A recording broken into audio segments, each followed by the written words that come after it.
देखो यहाँ पे नेक्स्ट क्वेश्चन है आपका जो है, दो पूरक कोणों का अंतर 40 डिग्री है, इनमें से सबसे छोटा जो है कोण y है, तो इसका मान ज्ञात करना था। तो पूरा कोण होता कितने का? पूरा कोण होता है आपका 90 डिग्री का। कितने का? 90 अब एक कोण जो है y दिया, दूसरा क्या हो जाएगा? 90 माइनस वाई। समझ में आया? एक y है, दूसरा क्या होगा? 90 माइनस वाई। और इन दोनों का योगफल कितना होगा? 90 माइनस वाई। और जो है आपका क्या, जो है इन दोनों का अंतर, ठीक है, मतलब जो है यहाँ पे क्या हो जाएगा आपका 40 डिग्री दिया है। कितना दिया है? 40 डिग्री। तो 40 डिग्री आप जो है सॉल्व करोगे तो यहाँ पे y की वैल्यू कितनी आ जाएगी? 25। फिर इसमें पुट कर देना, कितना आ जाएगा आपका? 65। ठीक है। इसमें पूछा है निम्न आकृति से किसमें सममित रेखाओं की संख्या बराबर नहीं है। तो इसमें किसमें नहीं होता? काइट एंड पैरेललोग्राम में, ठीक है, समांतर चतुर्भुज में, ठीक है। तो यहाँ पे आपका आंसर क्या हो जाएगा? बी करेक्ट होगा, क्योंकि काइट ऐसे होगी, आप इसको कट कर सकते हो, ठीक है। तो इसमें सममित रेखाएं एक हैं। इसको देखो, अभी मैंने बताया था मिरर इमेज बनना चाहिए, इसमें मिरर इमेज नहीं बनेगा, ये यहाँ पे आ जाएगा और ये वाला यहाँ पे आ जाएगा, ठीक है। नहीं समझ में आया? क्योंकि अगर आप इसको ऐसे कट करोगे, ऐसे, ठीक है, यहाँ पे ऐसे कट करोगे तो ये डायरेक्टली इसी पे नहीं आएगा, ये समझ में आया? हाँ, तो इसलिए ये हो जाएगा। अगर यहाँ पे लिखा है कि किसी त्रिभुज की पी क्यू आर की भुजा क्यू आर एस पर एक प्रकार इस बिंदु है कि यहाँ पे जो है, मतलब ये ऐसे कह रहा है कि यहाँ पे जो है एक ऐसे ट्राइंगल है, ठीक है, और जो है ये चीज़ है, ठीक। एक सेकेंड, ये है ट्राइंगल, ठीक। अब यहाँ कह रहा है कि किसी त्रिभुज पी क्यू आर की भुजा क्यू आर पर, ठीक है, यहाँ पे इसको मान लिया मैंने, क्यू मान लिया, और ये वाली भुजा क्या है? आर, ठीक। उसके बाद यहाँ पे ये हो गया पी, समझा? पी क्यू आर पर यस एक बिंदु है, यस जो है क्या है? एक बिंदु है। तो यहाँ पे मान लिया यस, मान लिया यस एक बिंदु है, इस प्रकार है कि जो है ये इस पे परपेंडिकुलर है, पी यस इस परपेंडिकुलर क्यू आर, समझा? ये इस पे क्या परपेंडिकुलर है, ठीक। अब तथा जो है, तथा पी यस, ठीक है, क्या है कि कोण क्यू पी आर का समद्विभाजक है, ठीक है। कोण पी क्यू आर मतलब जो है ये कोण, इसको जो है ये क्या कर दे रहा है? दो भाग में डिवाइड कर दे रहा है। कोण यक्स है और ये क्या हो गया? कोण यक्स हो गया। तुमको पता है त्रिभुज में क्या होता है कि जो है, जो अगर कोण बराबर है तो उसके सामने भुजा क्या होती है? बराबर होती है। समझ में आया? क्या होती है? बराबर होती है, पता है ना? ये भुजा भी क्या होगी? ये भुजा बराबर होगी, ठीक है। ये कोण है, ये भुजा बराबर है, तो इसमें कौन सा सत्य होगा? तो इसमें कथन आपका बी सत्य हो जाएगा, ठीक है। तो यहाँ पे ये एंगल और ये एंगल से क्या होगा? बराबर हो जाएगा त्रिभुज, ठीक है। तो यहाँ पे ये देखो इस प्रकार से ये बनाया है, 90 डिग्री है, ठीक है। तो यहाँ पे ये चीज़ें हैं, ठीक है। अब इसके सामने का एंगल है कौन सा? ये है, ठीक है। और यहाँ पे देखो अब ये 90 डिग्री है, ध्यान से समझो, ये इस यक्स है, इसके सामने भुजा ये है, तो यहाँ पे यस आर और यहाँ पे यस क्यू, ये बराबर हो जाएगा। और इसके सामने का देखो ये 90 डिग्री है, मतलब ये भी बराबर होगा और ये भी बराबर होगा। कुछ समझ में आया? नहीं समझी? और तो इसका मतलब क्या हो जाएगा? अगर ये भी और ये जो है, ये देखो ये वाला है, ये वाला दोनों कॉमन है, नहीं समझी? ये वाला दोनों कॉमन है, तो ये एंगल और ये एंगल भी क्या होगा? बराबर होगा। तो इसलिए जो है ये बी वाला हमारा सही हो जाएगा, समझी? इसलिए यहाँ पे लिखा है एंगल साइड एंगल, समझ में आया? एंगल साइड एंगल, ठीक है। आगे लिखा है निम्न कौन सी उस त्रिभुज की तीसरी भुजा हो सकती है? यहाँ पे लिखा है भुजा हो सकती है जिसकी दो भुजाएं की लंबाई क्या हो? इतना हो। हमको पता है कि जो है यहाँ पे क्या होता है कि आपका त्रिभुज में क्या होता है? ट्रायंगल, कोई भी ट्रायंगल हो, ठीक है, चाहे ये नॉर्मल वाला हो, चाहे 90 डिग्री का हो, ठीक है, कोई भी ट्रायंगल हो, किसी ट्रायंगल में दो भुजाओं का योगफल वो तीसरी भुजा से क्या होता है? हमेशा बड़ा होता है, ठीक है। वो दो भुजाएं कुछ भी हो सकती हैं, जैसे यहाँ पे ए बी अगर सी मान लें, तो यहाँ पे ए बी है, A B plus B C is greater than A C, ठीक है। मतलब चाहे आप इनको ऐड कर लो, चाहे इनको ऐड कर लो, हमेशा तीसरी भुजा से क्या होगा? बड़ा होना चाहिए। तो यहाँ पे अगर देखें, अगर मान लो इस केस में हम अगर यहाँ पे लेते 3 लेते तो 3 होता, तो अगर हम 3 लेते तो यहाँ पे क्या होता? आपका जो है 15 और प्लस 3 क्या होता? 18 ही आता, जो कि 19 से क्या आता? छोटा था। तो ये केस पॉसिबल नहीं होगा, ठीक है। उसके बाद अगर आप 15 और प्लस 4 करोगे तो कितना हो जाएगा? 19 होगा, जो कि 19 तीसरी भुजा क्या इक्वल है, तो भी ये कोई पॉसिबल नहीं होगा अगर आप 34 लेते हो, ठीक है। अगेन यहाँ पे जो है, यहाँ पे 34 है। अब 34 में क्या होगा? आप 15 प्लस 19 करोगे तो ये कितना आ जाएगा? 34। ये भी पॉसिबल नहीं है, लेकिन 15 और 19 34 आ रहा है, जो कि क्या 33 से बड़ा है। और जब ये 33 से बड़ा है तो आप 15 और 33 करोगे तो 19 से बड़ा होगा, 19 और 33 करोगे तो 15 से बड़ा होगा, इसलिए यहाँ पे आंसर क्या होगा? आपका सी सही होगा। आया समझ में? अगेन यहाँ पे लिखा है कि किसी चतुर्भुज ABCD के कोण ABC और D हैं क्रमशः हैं तो और है तब चतुर्भुज है एक। अब इसमें बताता हूँ वो चतुर्भुज है कौन सा है। ठीक है, जैसे चतुर्भुज में कई प्रकार के होते हैं ना, जैसे समलंब ट्रेपेजियम होता है, समांतर चतुर्भुज होता है, पतंग होता है, आयत होता है। समझ में आ रहा है। अब अगर देखो तो यहाँ पे अब वो चतुर्भुज होगा क्या। ठीक है, चतुर्भुज के चारों जैसे यहाँ पे मान लो हम एक नॉर्मल मानते हैं, तो जो है जो चतुर्भुज होता है इसका जो है ऐसे ऐसे ही होगा। मान लो चारों भुजाएं, अभी हमको पता नहीं है कैसे क्या है, लेकिन एक चीज हमको पता है कि इनका जो यहाँ पे मतलब चारों का योगफल, ठीक है, चारों का योगफल वो क्या होगा। चतुर्भुज ऐसा भी हो सकता है, या फिर जो है मान लो इसका शेप जो है कुछ दूसरे तरीके से हो जाए, ऐसा भी हो जाए। ऐसे मतलब जो है एक प्रकार से जैसे यहाँ पे मान लो एक चतुर्भुज ये मान लिया हमने, ठीक है, अब चाहे ये हो जाए, ऐसा भी तो हो सकता है, नहीं समझी। ऐसा जो है कुछ भी ऐसा ऐसा हो जाए, ऐसा हो जाए, हैं जो भी चतुर्भुज होगा, ठीक है, उसके चारों कोणों का योगफल कितना होगा, 360 होगा। पता है ना, 360 होगा। तो यहाँ पे मतलब क्या दिया है, अब जो है यहाँ पे इसके एंगल दिए हैं, सब एंगल दिए हैं, तो ये है और ये है और ये है और ये है, मतलब इनको चारों को जोड़ने के बाद कितना आएगा, 360 होना चाहिए। तो ऐड करो, यहाँ पे 3x है, x है, 4x हो जाएगा, 2x कितना होगा 6x और प्लस 2x 8x हो जाएगा। कितना होगा 8x। अब यहाँ पे देखो इसके सामने माइनस है, ठीक है, तो यहाँ पे ये जो इन दोनों में जुड़ेगा, 30 कितना हो जाएगा 60 और 60 और यहाँ पे माइनस कितना होगा 20, तो कितना आएगा प्लस 40 ना, बराबर कितना 360 आएगा कि नहीं समझ में, नहीं समझ में आया। फिर यहाँ पे आपका इधर निगेटिव हो जाएगा, तो कितना होगा 320 बचेगा, तो 8x बराबर कितना आएगा 320। समझ में आया। और 8 बराबर कितना आ जाएगा, x बराबर कितना आ जाएगा 40 आए, x बराबर कितना आया 40, नहीं समझी, x वैल्यू कितनी हो जाएगी 40, क्योंकि 8 चौक कितना होगा 32 होगा। मतलब x का वैल्यू कितना आ गया 40 आ गया, तो यहाँ पे रखो, यहाँ पे आप रखोगे 40 गुणे 3 120 हो जाएगा, 120 माइनस 10 कितना आएगा 110 हो जाएगा। मतलब एक एंगल कितना आएगा 110 का है, दूसरा एंगल कितने का है, एक यहाँ पे रखोगे कितना 40 प्लस 30 70 है, और यहाँ पे आपने रखा 40 दूना 80 और 30 110, और इसमें 40 दूना 80 और 10 कितना आया 70 आया। समझी नहीं समझी। मतलब दो एंगल क्या है 110 10 के हैं, और दो एंगल कितने के हैं 70 70 के हैं। ठीक है, तो ये आयत तो बनेगा नहीं। क्यों नहीं बनेगा, क्योंकि यहाँ पे कोई भी 90 डिग्री नहीं है। आयत में चारों कितना होना चाहिए 90 डिग्री। यहाँ पे अगर हमें एंगल से देखना है। समांतर चतुर्भुज में क्या होना चाहिए, समांतर चतुर्भुज में भी क्या होता है, समांतर चतुर्भुज में क्या होता है, यहाँ पे पतंग है, समलंब है, तो ये किसका जो है यहाँ बनेगा, ये जो है बनेगा आपका समांतर चतुर्भुज, क्योंकि समांतर चतुर्भुज तो ऐसे बनता है ना, आमने सामने भुजा क्या, आमने सामने कोण क्या होता है बराबर होते हैं, तो ये आपका क्या हो जाएगा समांतर चतुर्भुज हो जाएगा। आया समझ में, नहीं समझी। तो इस प्रकार से हम निकालेंगे तो ये पूरा सॉल्व हो जाएगा। ठीक है, तो हमारा क्या निकला, ये समांतर, क्योंकि समांतर चतुर्भुज के सम्मुख कोण क्या होते हैं बराबर होते हैं, तो ये नियम पता होना चाहिए। सम्मुख कोण बराबर है ना, एक 110 है 110 है, और ये है, ठीक है, नहीं समझी। ठीक, कुछ समझ में आया, नहीं समझी, क्योंकि ये ए था, ये बी था, ये सी था, ये डी था, ये कितना था 110, फिर 170, फिर 110, फिर 70, तो आमने सामने तो हुआ। तो यहाँ पे आपका जो है ये हो गया। नेक्स्ट यहाँ पे है क्वेश्चन जो है, यहाँ पे लिखा है कि भुजाओं 24 सेंटीमीटर 45 सेंटीमीटर और 51 सेंटीमीटर वाले एक त्रिभुज के क्षेत्रफल 45 सेंटीमीटर वाले एक आयत के क्षेत्रफल के क्या है बराबर है। ठीक है, तो यहाँ पे क्या करना था, यहाँ पे लिखा था the area of the triangle of the then the perimeter of the circle is, पूछा है क्वेश्चन। अच्छा, इसमें हिंदी में पूरा नहीं लिखा है, इसमें पूछा है the area of the triangle of the side is equal of the triangle of the length of then the perimeter of the rectangle. तो रेक्टेंगल का पेरीमीटर बताना है, समझी, पेरीमीटर समझी ना, उसका जो है जैसे रेक्टेंगल क्या होता है, ये रेक्टेंगल है, रेक्टेंगल मतलब क्या होता है आयत, तो आयत का क्या बनाना है हमको पेरीमीटर बताना है।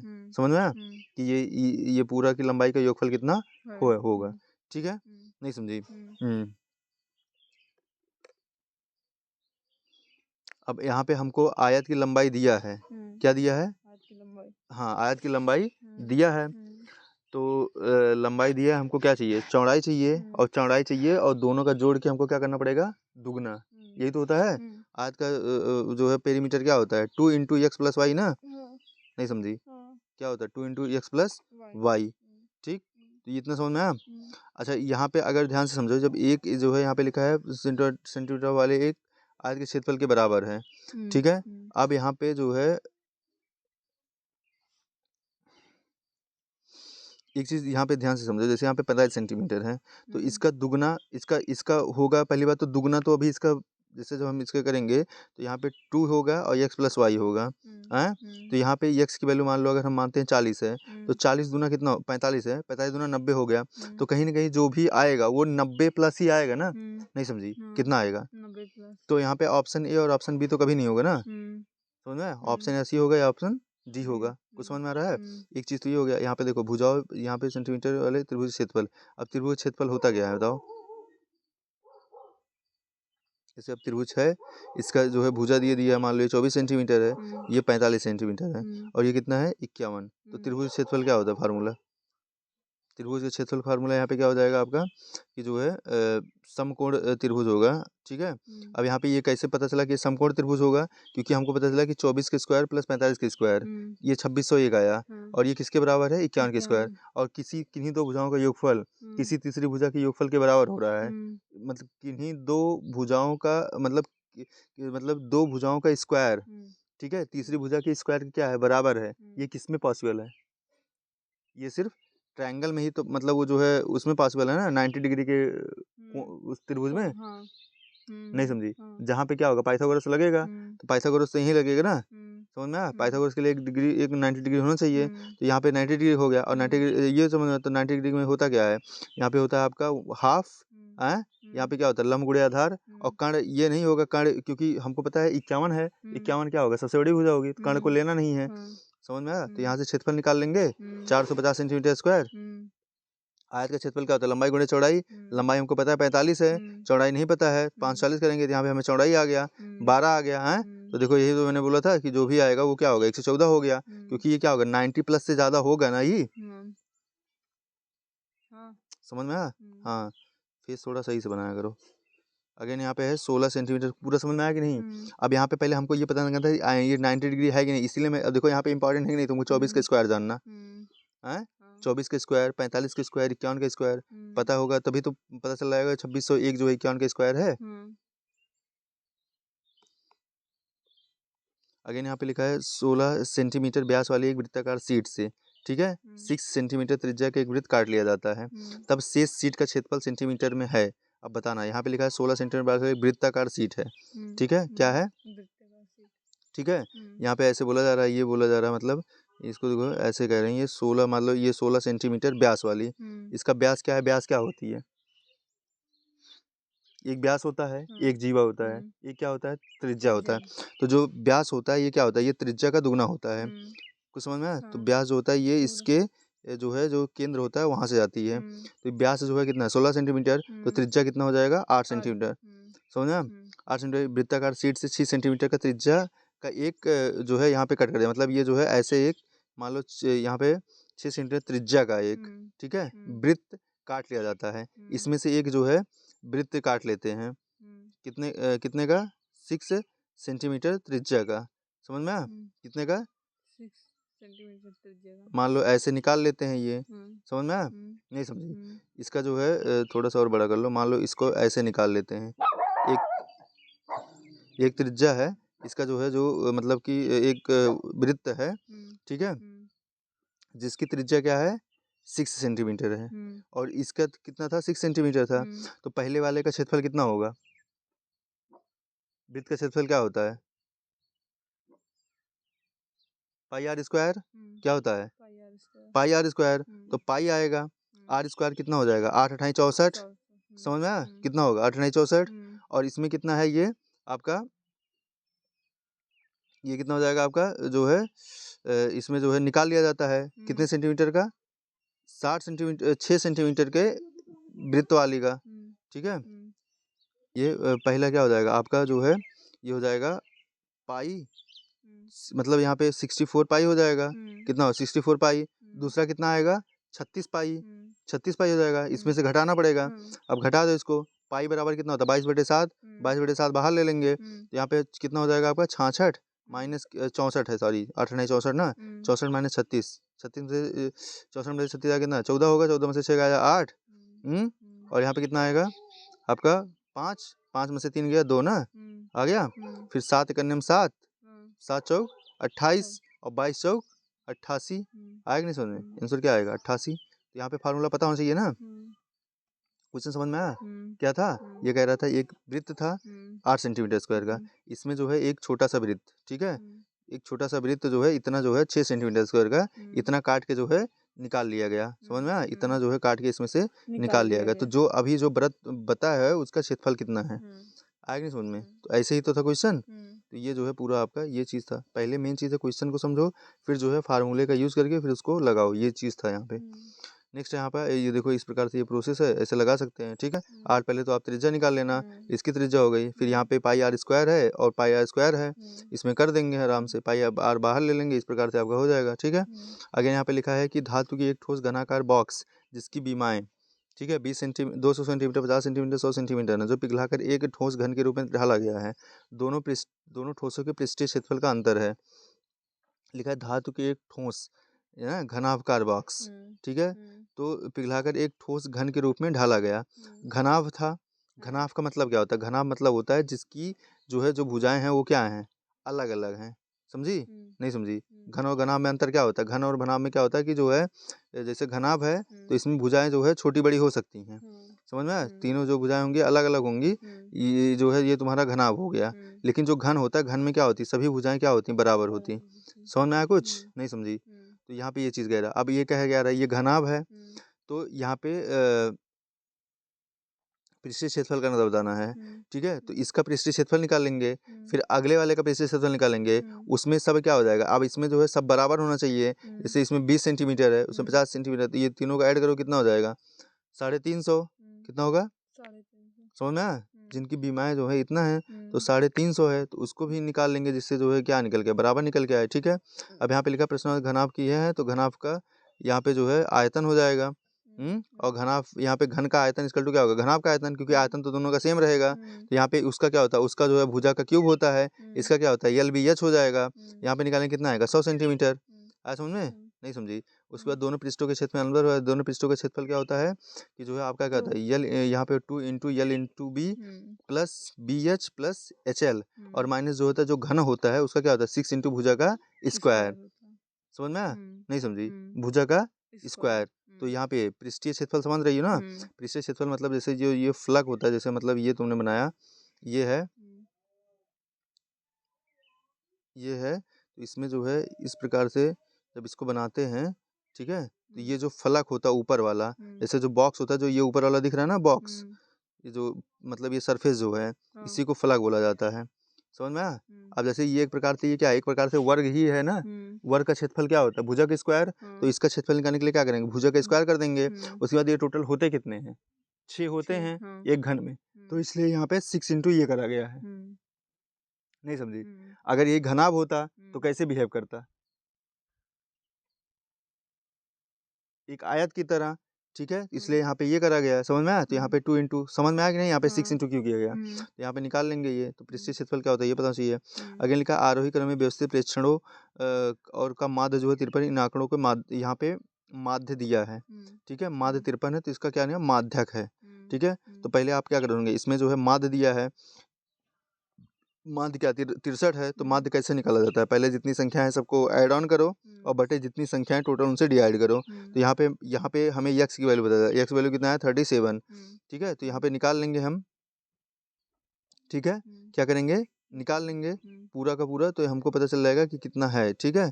तो ये चीज़ हो गया। तो यन क्या है, विषम है। अब मध्य का क्या होता है, यन प्लस 1/2 होता है। समझ में आया? तो ये कितना हो जाएगा, ये जो है ये आपका जो है 54 हो जाएगा। समझ में आया? मध्य का क्या है यहाँ पे 54 हो जाएगा, ठीक है। विषम होता है तो जो है जो ये ऐसे ही निकाल लिया जाता है, ठीक है।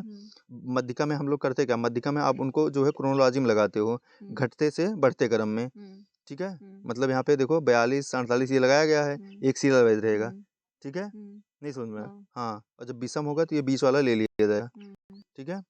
अगेन यहाँ पे लिखा है कि फिर लिखा है किसी दिन एक विद्यार्थी द्वारा विभिन्न क्रियाकलापों में व्यतीत किए गए समय को एक पाई चार्ट में दिए गए केंद्रीय कोणों के त्रिज्या खंडों द्वारा निरूपित किया गया है। यहाँ पे स्कूल 90 डिग्री, गृहकार्य है 60, खेल है 60, नींद है 120 एंड अन्य है 30 डिग्री, ठीक है।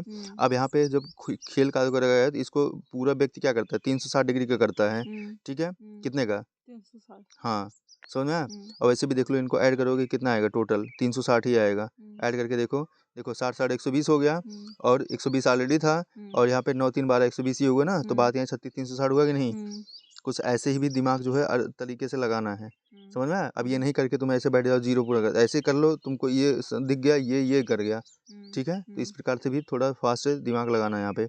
अब ये कह रहा है कि मतलब एक प्रकार से यहाँ पे स्कूल में वो क्या आ रहा है 90% है।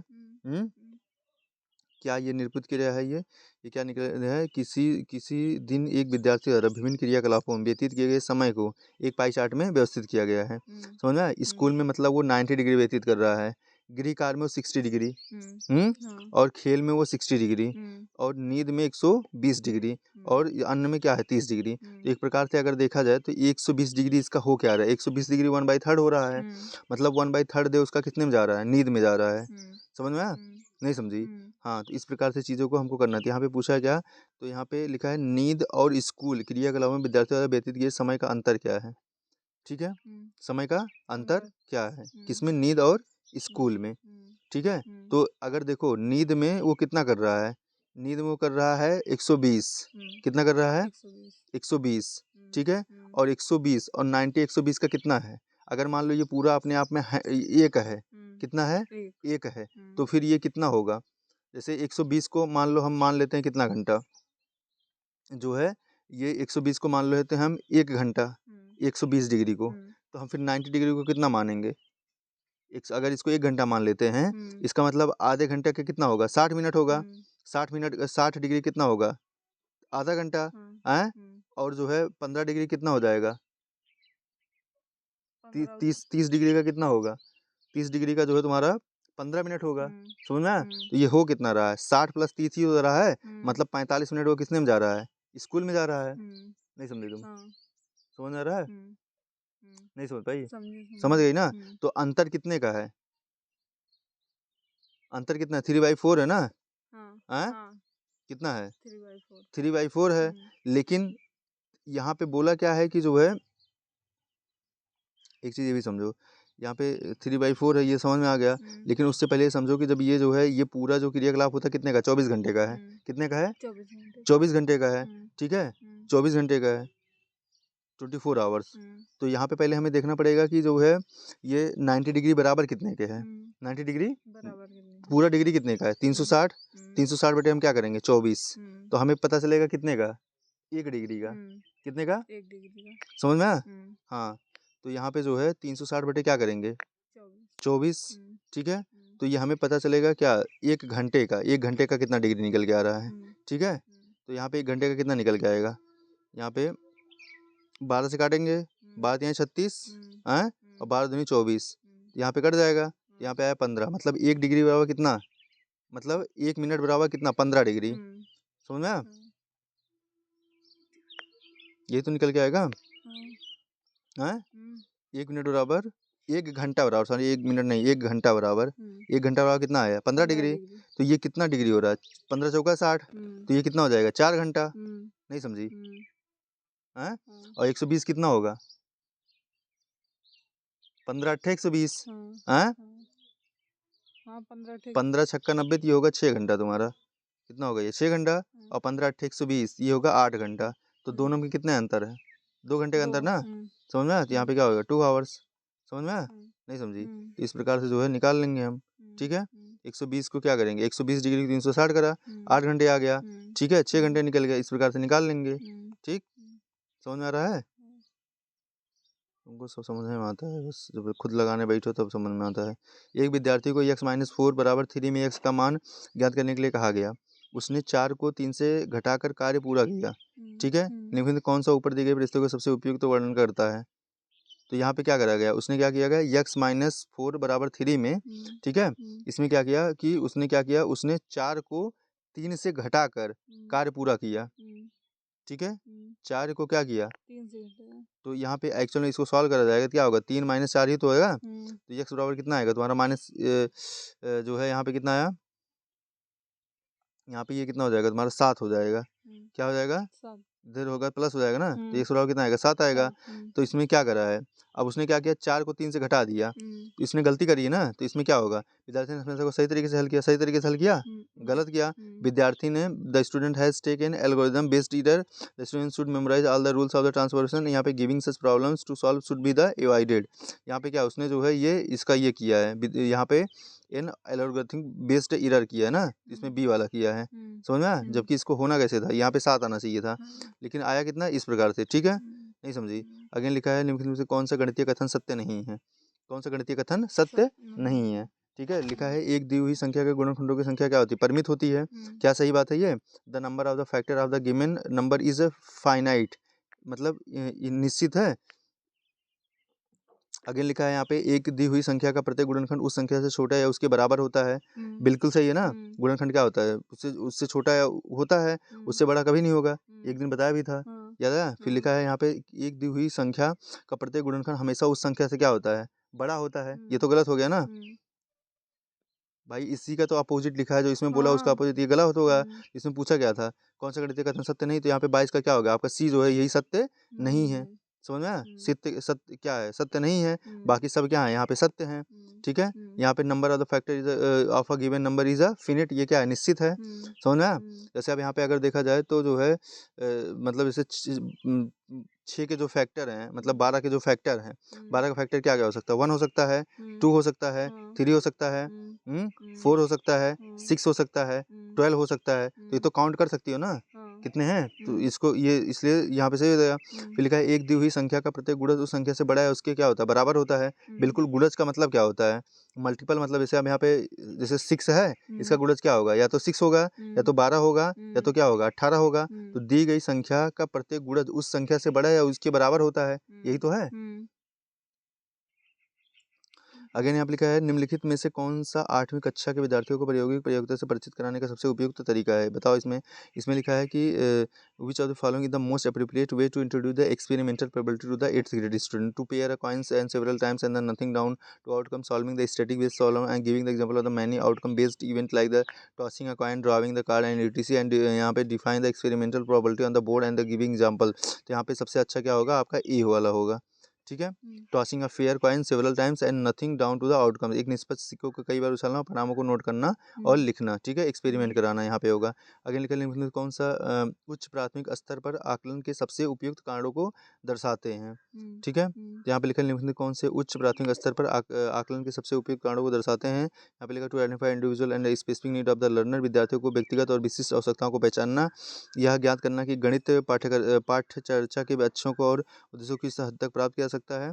तो यहाँ पे जो है, यहाँ पे आंसर आपका क्या होगा, आंसर आपका सी होगा, सी में ए और बी आ रहा है, ठीक है। तो ये चीज़ यहाँ पे देखा जा सकता है।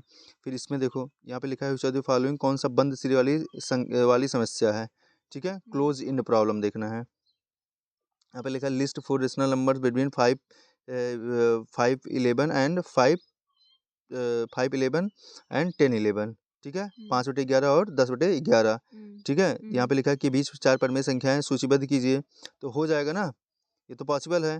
फिर लिखा है लिस्ट 4 नेचुरल नंबर, यहाँ पे 104 और 105 100, ये भी हो जाएगा, ठीक है। लिस्ट 4 नंबर, तो यहाँ पे कितना हो जाएगा, यहाँ पे 105 होगा, 106 होगा, 107 होगा, 108 हो जाएगा। फिर लिखा है right for integer less than 1, integer क्या होता है, इंटीजर होता है जैसे 1 है, ये क्या है, इंटीजर है, 2 क्या है, इंटीजर है, 3 क्या है, इंटीजर है, 4 क्या है, इंटीजर है, समझना, इनको इंटीजर, इनको पूर्णांक बोला जाता है। फिर लिखा right for equivalent fraction for 5 7 के तुल्य 4 भिन्न लिखिए। तो इसमें जो है यहाँ पे देखो, यहाँ पे जो है इसमें क्या है, इसमें जो है right for integer less than 5, ठीक है।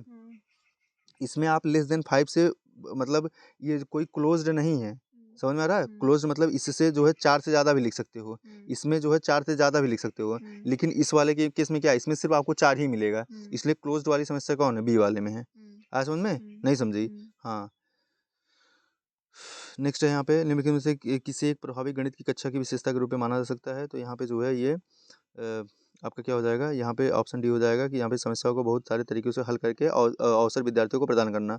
यही तो मैं भी कराता हूँ ना, मैथ के क्वेश्चन एक तरीके से नहीं कई तरीके से सॉल्व कराता हूँ, तभी तो जो है समझ में आएगा। जैसे आप कोई चीज़ रट लोगे तो वो उतना इफेक्टिव नहीं होगा, जब चीज़ों को आप विभिन्न तरीके से करोगे तो समझ में आएगा एक्चुअल में हो क्या रहा है, ठीक है। अगेन है किसी कक्षा में प्रश्न पूछने के आकलन के एक साधन के रूप में उपयोग करते समय निम्नलिखित में से किसका अनुपालन करना चाहिए। तो यहाँ पे क्या होना चाहिए, asking question for the assessing error and the misconception, त्रुटि और भ्रांतियों के आकलन के लिए प्रश्न पूछना। ठीक है, तो यहाँ पे ये सोच होनी चाहिए।